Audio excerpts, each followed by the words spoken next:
Hello friends, मेरा नाम है जितेंद्र और एक बार आपस में आप सबके पास आप ही के लिए हाजिर हूँ। नेक्स्ट टाइम हमने एक टॉपिक पढ़ा था उपसह संयोजक यौगिक। उपसह संयोजक यौगिक के अंदर मैंने आपको कुछ इसकी छोटी छोटी डेफिनेशंस बताई थी और अपन ने इसका एक पार्ट बनाया था। इस पार्ट में मैंने आपको डेफिनेशंस जैसे कि मान लो योगात्मक यौगिक हो गया, संकुल यौगिक हो गया, द्विक लवण हो गया, इस टाइप की मैंने आपको छोटी छोटी डेफिनेशंस बताई थी। तो मैंने जैसा कि आपको बताया था कि योगात्मक यौगिक क्या होते हैं कि जब दो या दो से अधिक यौगिकों को एक निश्चित आणविक अनुपात में लेकर वाष्पित कर उसे एक उत्पाद में बदला जाता है। उत्पाद से जो यौगिक के क्रिस्टल प्राप्त होते हैं, ऐसे यौगिकों को हम योगात्मक यौगिक कहते हैं। मैंने उदाहरण भी दिया था आपको बहुत सारे, जैसे कि पोटाश एलम है, मोहर लवण है, 2-3 संकुल भी बनाए थे मैंने। आपने नहीं देखा है तो मैं लास्ट वीडियो में जाकर आप देख सकते हैं। दूसरी डेफिनेशन मैंने आपको इसकी बताई थी कि योगात्मक यौगिक जो होते हैं वो दो प्रकार के होते हैं। मैंने बताया था द्विक लवण और एक मैंने बताया था आप लोगों को संकुल यानी कि उपसह संयोजक यौगिक।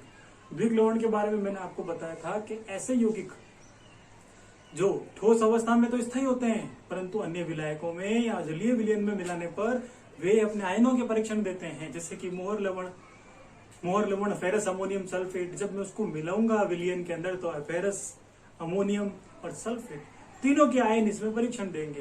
तो मैंने क्या बोला, अगर वो अगर सॉलिड फॉर्म में है तो वो स्थायी रहेगा, कोई क्रिया नहीं करेगा। लेकिन अगर जलीय विलयन में मिलाया तो हम ये कह सकते हैं कि वो एक द्विक लवण की तरह व्यवहार करता है।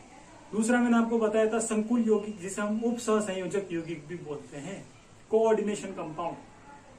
तो संकुल यौगिक क्या होते हैं? संकुल यौगिक का तात्पर्य होता है ऐसे यौगिक जो ठोस अवस्था में तो स्थायी होते ही हैं, साथ ही जलीय विलयन में मिलाने पर यानी जलीय विलयन में या अन्य विलायकों में भी ऐसे ही यौगिक जो होते हैं वो स्थायी रहते हैं, यानी अपने आयनों का अलग से परीक्षण नहीं देते। और मैंने आपको बहुत ही अच्छा ऐसा एग्जाम्पल इसमें दिया था मैंने, जैसे कि मैंने K4FeCN6।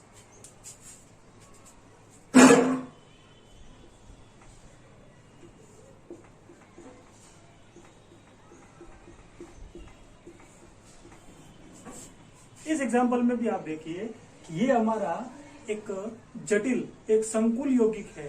संकुल यौगिक जब ये पानी में मिश्रित होगा तो वो पानी में मिलने पर Fe और Cn आयनों के टेस्ट नहीं देगा, तब हम इसे पहचान कर पाएंगे कि ये एक संकुल यौगिक है।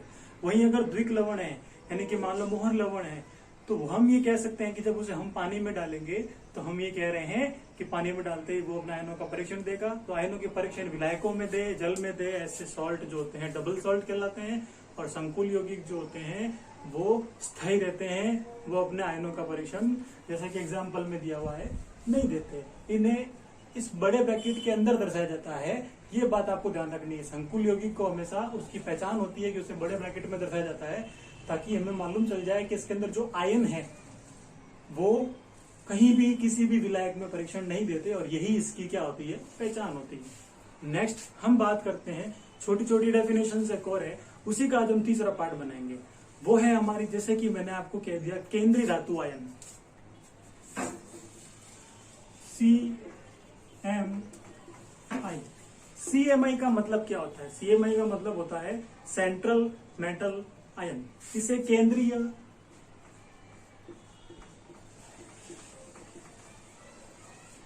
धातु आयन भी कहते हैं। CMI क्या होता है और ये क्या काम करता है? तो सबसे पहले छोटी सी आप कुछ परिभाषा भी नोट कर सकते हैं कि केंद्रीय धातु आयन धनायन या वह धातु परमाणु होते हैं जिससे दो या दो से अधिक लिगेंड नहीं कह सकते, भले आप चाहो तो लिगेंड को साइड में रख सकते हो कि आपके दिमाग में आएगा कि सर ने अभी तक लिगेंड के बारे में नहीं बताया। तो एक बार वापस मेरी परिभाषा सुनिएगा कि वह धातु परमाणु या उदासीन धातु परमाणु जिससे दो या दो से अधिक ऋणायन ध्रुवीय अणु उपसह संयोजक बंध द्वारा बंधित रहते हैं, ऐसा धनायन केंद्रीय धातु आयन कहलाता है। वापस सुनिएगा मेरी बात, और टिपिकल परिभाषा को मैं इजी कर देता हूं कि वह धनायन या धातु परमाणु जिससे कि दो या दो से अधिक ऋणायन या फिर ध्रुवीय अणु या फिर उदासीन परमाणु क्या होते हैं, उपसह संयोजक बंध बनाकर जुड़ते हैं, ऐसा आयन या ऐसा धातु आयन केंद्रीय धनायन कहलाता है, या फिर केंद्रीय धातु आयन या फिर सेंट्रल मेटल आयन कहलाता है। सिंपल सी परिभाषा है, आपको नीचे इंडेक्स में मिल जाएगी जहां मैं अभी पढ़ा रहा हूँ, आप लोग इसे नोट करिएगा। दूसरी मैंने बात करी है CMI के बाद लिगेंड।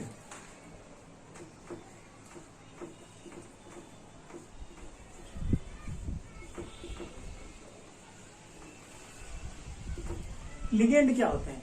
बिल्कुल CMI का उल्टा। जैसा कि आप लोगों को यहाँ दिख रहा है लिगेंड। लिगेंड एक ऋणायनिक स्पीशीज होती है जिसके पास एक एकाकी इलेक्ट्रॉन युग्म होता है।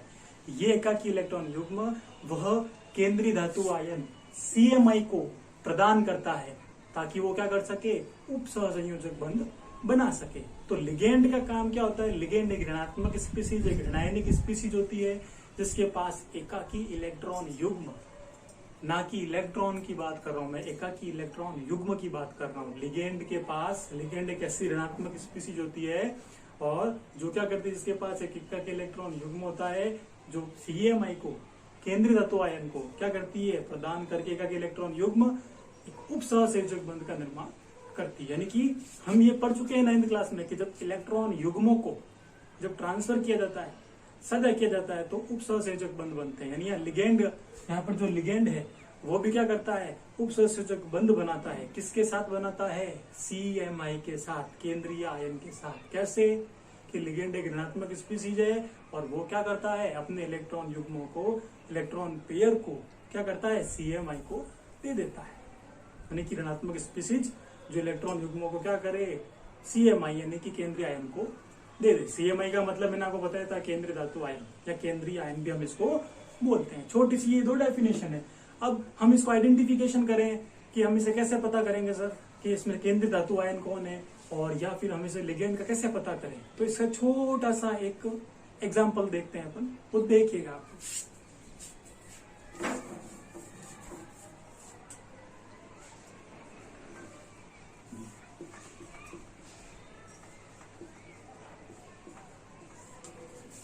यहां पर मैंने वही पिछला एक उदाहरण लिया है और इस उदाहरण में आप लोग ध्यान से देखिएगा, मैं इसी का ही एक रूप नीचे बना रहा हूं।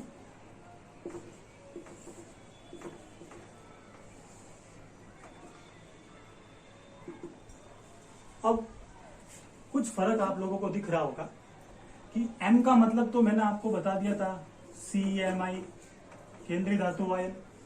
लिगेंड, लिगेंड का मतलब आपको मैंने बताया था, एक ऋणात्मक प्रजाति, एक ऋणात्मक स्पीशीज। तो आपको मालूम चल चुका है कि जब कभी भी हम मेटल और लिगेंड इन दोनों की बात करेंगे, केंद्रीय आयन और लिगेंड की बात करेंगे, तो वो कहाँ होंगे, एक बक्से के अंदर होंगे।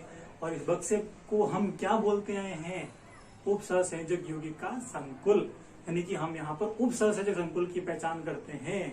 तो हमें एक और चीज मालूम चलती है यहाँ पे, उप सहसंयोजक यौगिक किन से मिलकर बनता है। उप सहसंयोजक यौगिक केंद्रीय धातु आयन और लिगेंड के बीच उप सहसंयोजक बंध से मिलके बनता है। ये बात आपको भी पता चली। चलो अपन इस एग्जाम्पल को पता करते हैं कि केंद्रीय धातु परमाणु कौन है और लिगेंड कौन है। देखिए यहां पर आया है आपके पास M, ये M, यहां पर आया है L, ये आया है L। तो आप लोग खुद देखिए, पहचान करिए कि यहां पर इस वाले एग्जाम्पल में Fe एक केंद्रीय धातु परमाणु है, Cn जो है एक Cn माइनस साइनाइड एक ऋणात्मक स्पीशीज है। इसका मतलब ये लिगेंड की तरह व्यवहार करेगा। यानी कि Cn अपने इलेक्ट्रॉन युग्मों को Fe को देगा और Fe से इलेक्ट्रॉन युग्म लेकर Fe लेकर क्या करेगा, इनके बीच उप सहसंयोजक बंध बनेंगे और ये उप सहसंयोजक बंध मिलकर एक संकुल बनाएंगे जिसे हम क्या बोलेंगे, उप सहसंयोजक यौगिक। तो उप सहसंयोजक यौगिक की एक और परिभाषा बनती है। वो परिभाषा क्या है वो हम समझते हैं।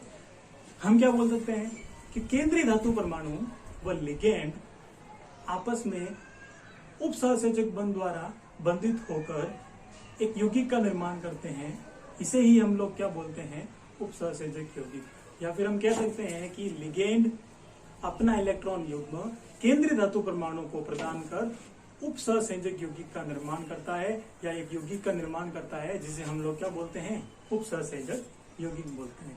तो आशा करता हूं आप लोगों को उप सहसंयोजक यौगिक की परिभाषा, उप सहसंयोजक यौगिक किस प्रकार बनते हैं, कैसे पहचान करते हैं, लिगेंड क्या होते हैं, मेटल क्या होते हैं, छोटी छोटी बातें आप लोगों को समझ में आई होगी। एक और एग्जाम्पल भी आप लोग देख सकते हैं, जैसे कल वाला एग्जाम्पल लेते हैं अपन।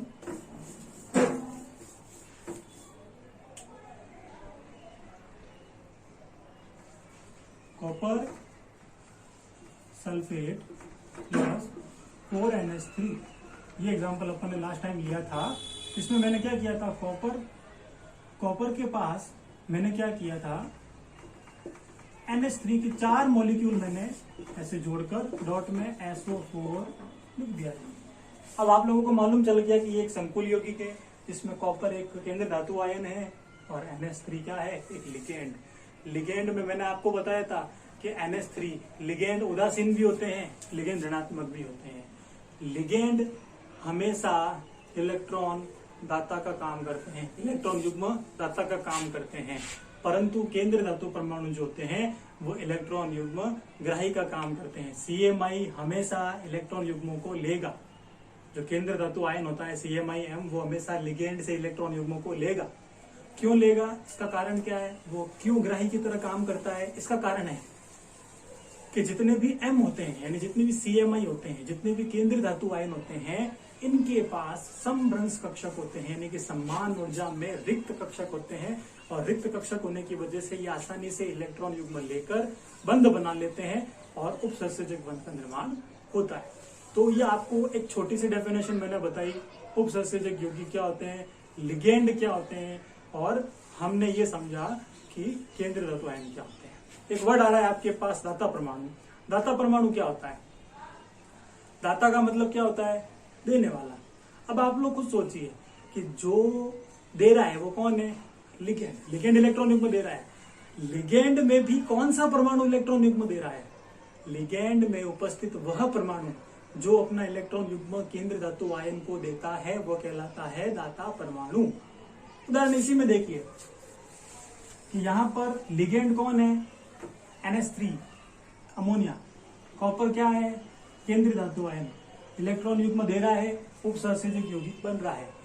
लेकिन इसमें इलेक्ट्रॉन युग्म दे कौन रहा है, NH3 में N दे रहा है, H दे रहा है, कौन दे रहा है, तो हमें ध्यान रखना है कि NH3 का जो ओरिजिनल स्ट्रक्चर है वो कुछ इस प्रकार होता है।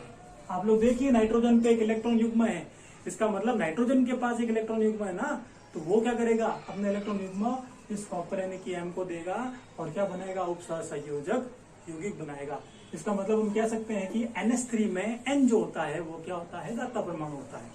आप लोगों को इसी तरह याद रखना है, जैसे कि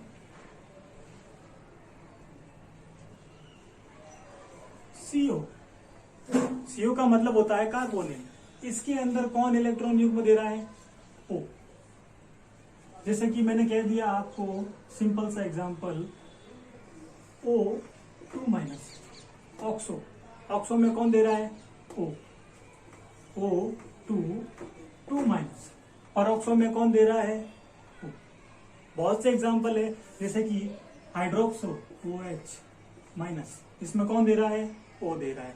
तो जिसके पास इलेक्ट्रॉन अधिकता होती है हम ये कहते हैं कि वह मोस्टली क्या करता है, लिगेंड में परमाणु कहलाता है, दाता परमाणु, जो इलेक्ट्रॉन युग्म क्या करता है, CMI को देने का काम करता है। तो आज अपन ने जो पढ़ा वो क्या था, उपसंयोजक यौगिक किसे कहते हैं, उपसंयोजक यौगिक किन से मिलके बनते हैं, उपसंयोजक यौगिकों की पहचान कैसे करते हैं, उपसंयोजक यौगिक में केंद्रीय आयन, लिगेंड और हम ये कहते हैं दाता परमाणु कैसे पता करते हैं, ये आप लोगों ने पढ़ा। दाता परमाणु के लिए वापस मैं बोलता हूं कि लिगेंड का वह परमाणु जो इलेक्ट्रॉन युग्म केंद्र धातु आयन को देता है वही दाता परमाणु कहलाता है। आपको एग्जाम्पल दिए हुए हैं, इन सब एग्जाम्पलों से आगे भी हम जब लिगेंड के प्रकार पढ़ेंगे तो हम डिस्कस करेंगे कि इनमें कौन है जो क्या करता है, दाता परमाणु का व्यवहार करता है और इलेक्ट्रॉन युग्म देता है। तो आशा करता हूं आप लोगों को ये वीडियो मेरा समझ में आया होगा। समझ में आने पर प्लीज एक बार लाइक और शेयर जरूर करें। Thank you.